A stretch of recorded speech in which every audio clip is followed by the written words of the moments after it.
La médecine interne est une spécialité essentielle au bon fonctionnement d'un hôpital généraliste, ce qui est le cas de l'hôpital américain. Ce sont des généralistes qui ont une formation essentiellement hospitalière, qui s'adressent donc à des patients qui ont des pathologies complexes, soit par la multiplicité des organes atteints, soit par le fait de pathologies spécifiques, comme peuvent être les maladies infectieuses, les maladies inflammatoires, les maladies de l'auto-immunité. L'interniste n'a pas vocation à être médecin de famille. Il a un rôle qui peut être premièrement celui d'un chef d'orchestre.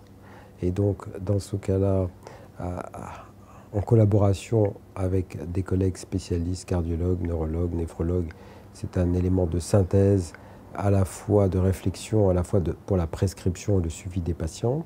Donc, premier travail essentiel d'interniste. Le deuxième travail est, je dirais, plus solitaire, sur des pathologies qui sont spécifiques à la spécialité, comme les maladies inflammatoires ou les maladies de l'auto-immunité.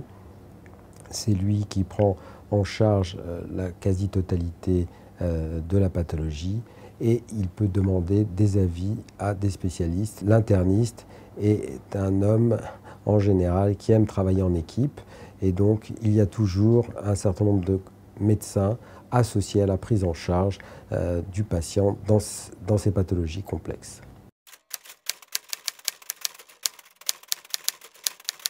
J'ai deux types de patients. Les patients qui ne sont pas hospitalisés et qui viennent nous voir en consultation pour un problème de fièvre, pour un problème d'altération d'état général. Et l'hôpital est extrêmement réactif grâce au laboratoire, aux examens d'imagerie complets, aux examens cardiovasculaires pour établir un diagnostic précis, rapide et en général en quelques heures.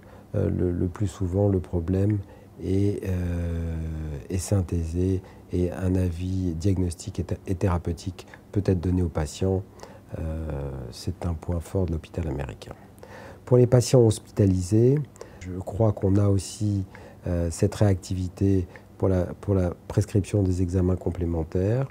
Et surtout, nous avons, comme je vous l'ai dit précédemment, un certain nombre de spécialistes d'organes qui viennent avec nous aider à affiner le diagnostic et à proposer une thérapeutique adaptée. D'autre part, les internistes ont un rôle important dans le suivi 24 heures sur 24, puisqu'ils sont de garde à tour de rôle, ce qui existe dans très peu d'hôpitaux parisiens.